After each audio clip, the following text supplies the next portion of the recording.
Dimanche 1er décembre 2024, bonsoir à tous et merci de suivre le temps d'information sur RTI2. Au sommaire de l'actualité continue de faire des victimes. Le monde entier lutte toujours contre le VIH-Sida. Suivons le chemin des droits. Notre santé, nos droits est le thème de cette édition 2024. Et pour notre rubrique du jour, ils sont aussi des acteurs de développement. Nous irons à la rencontre des cacaoculteurs de la région du Tongpi qui réalisent des infrastructures sociales au profit des populations. Et puis hors de nos frontières en Syrie, 8 civils tués ce dimanche par des frappes russes, soutien et grand appui de Bachar el-Assad qui promet une riposte violente pour l'anéantissement des rebelles. Encore merci à vous d'être des nôtres sur RTI2. Ce 1er décembre marque la journée mondiale de lutte contre le VIH-Sida. À l'instar du monde entier, la Côte d'Ivoire célèbre la lutte contre cette pathologie qui continue de faire des ravages.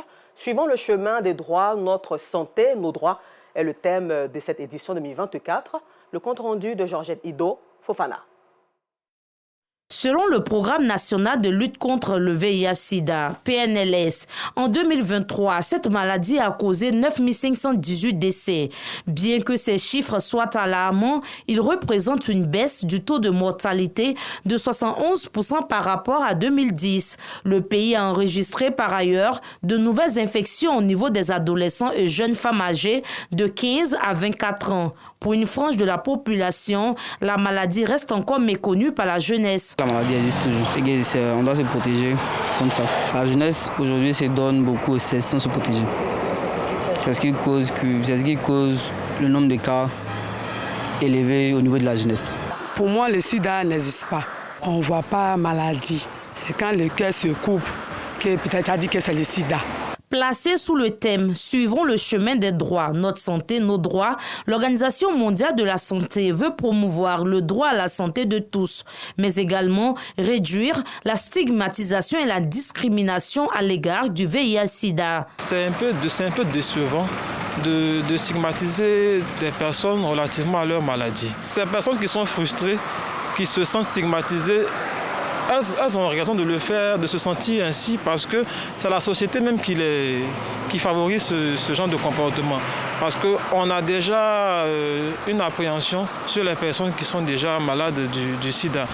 Le pays entend éliminer cette maladie qui menace pour la santé publique d'ici à 2030. Et comme tous les dimanches, nous passons tout de suite à notre rubrique du jour.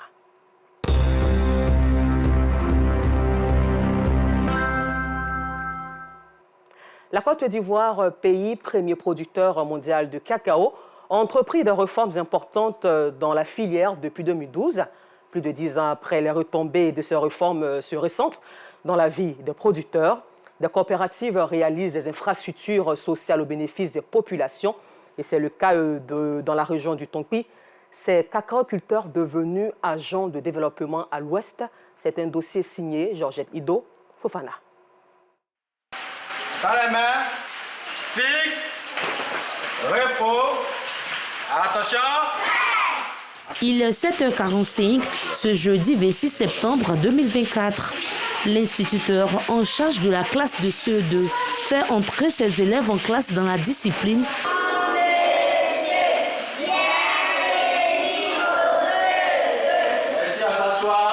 Nous sommes à l'EPP Copas de Kouibli, quartier Bellecote.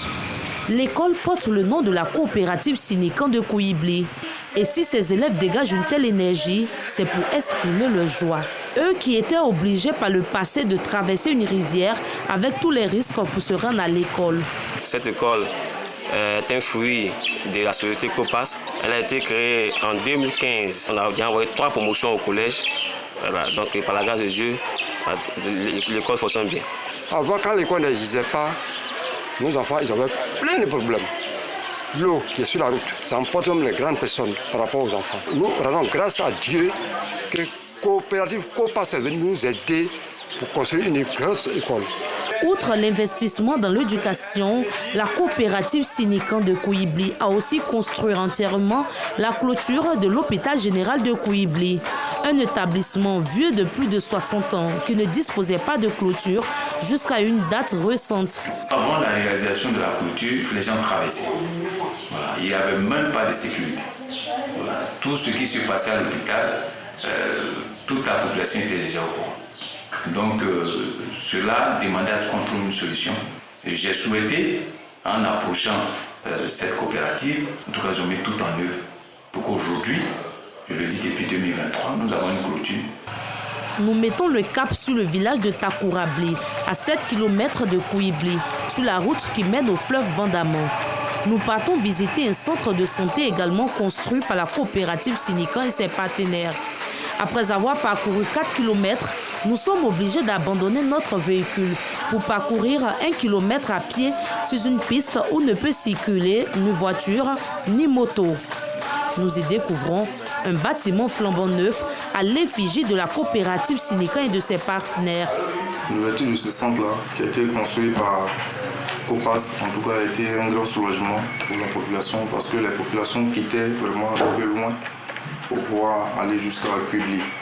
Et aujourd'hui, avec l'aide de COPAS, je pense que les populations sont un peu proches de l'aide de santé. Maintenant, ne marchent plus à des kilomètres pour aller à Kouibli pour aller se faire soigner. Autant d'actions qui illustrent bien les retombées de la réforme des filières café et cacao depuis 2012. La coopérative Sinikan est comptée parmi les bons élèves, notamment en matière de cacao durable. Et ce sont les fonds récoltés grâce à la certification qui lui permettent de construire toutes ces infrastructures sociales. La coopérative est née depuis 2006. En cacao, nous faisons plus de 10 000 tonnes par an. Puis en café, nous faisons plus de 4 000 tonnes. Nous avons 27 sections dans le département de Kouibli. Comme nous sommes en certification, par rapport au kilogramme de cacao vendu, ils nous versent 35 francs par kilogramme pour nous, tous nos producteurs qui ont vendu du cacao certifié avec la coopérative. Grâce à la certification, chacun des producteurs reçoit en plus du prix d'achat brochant la somme de 35 francs par kilogramme, soit 35 000 francs la tonne de cacao. La coopérative empoche également les 35 000 francs par tonne. Pour une production de 10 000 tonnes de cacao, la prime de certification de la coopérative avoisine donc 350 millions de francs CFA. C'est grâce à cette manne qu'elle construit les différentes infrastructures au profit des populations. À titre d'exemple, l'école primaire de Bellecote à Kouibli a coûté 54 millions de francs CFA. La clôture de l'hôpital général de Kouibli, 26 millions de francs CFA. L'infirmerie de Takourabli, 13 millions. Et le logement de l'infirmier à Seyi-Ebli, 6 millions de francs CFA. Ce qui fait un total de près de 100 millions de francs CFA. Le lendemain, nous retrouvons le président de la coopérative dans ses bureaux à Mans, où il coordonne d'autres délégations départementales à travers toute la région du Tonkoui. Les acheteurs, on voyait les systèmes de pesée, les systèmes d'achat et tout ça nous a interpellés. Et à chaque fois qu'ils venaient, qu'ils passaient, les parents se plaignaient de la façon dont les produits sont achetés. Et quand on a grandi, étant toujours en plantation, on a estimé que pourquoi ne pas s'y mettre ensemble. Plusieurs autres chantiers vont être ouverts dans d'autres départements au profit des populations. Des écoles, des centres de santé et des logements pour enseignants ou personnels soignants. Des réalisations qui font de ces producteurs de cacao de véritables acteurs de développement. Quand nous voyons aujourd'hui à la place de l'État, des producteurs se mobilisent pour venir pour nous faire des propositions de projets. Mais vous voyez, on peut être fiers, on ne peut pas laisser tout à l'État. C'est-à-dire qu'il a fallu que nous nous organisions pour bénéficier de tous ces avantages-là. Autre localité, même solidarité. À Yorodougou, dans le département de Sipilou, la coopérative Aki a réalisé d'importants travaux. Les 35 francs de primes des coopératives, plus souvent, c'est en fait des dons aux producteurs. Les pompes électriques, et puis les tables bancs dans les écoles avec des cahiers. On apporte ça aux enfants, les planteurs pour aller à l'école. Nous évoluons dans un projet de certification qui est le RA. Et parmi cette norme-là, il y a certaines pratiques qui ne sont pas acceptées au niveau de la certification, telles que les coupes abusives du bois. Grâce à la réforme, une petite coopérative née à Kouibli en 2006 s'est véritablement métamorphosée. Quand nous l'avons créé, nous étions à 12 millions de réalisations de projets. Mais avec la réforme, nous sommes passés de 12 millions de réalisations de projets en l'année à 50, voire 60 millions. Notre premier volume, c'était 500 tonnes. Mais les 500 tonnes ont été produits comment? Le producteur qui taille le produit en brousse, c'est pas sec. Et la fermentation n'est pas au point.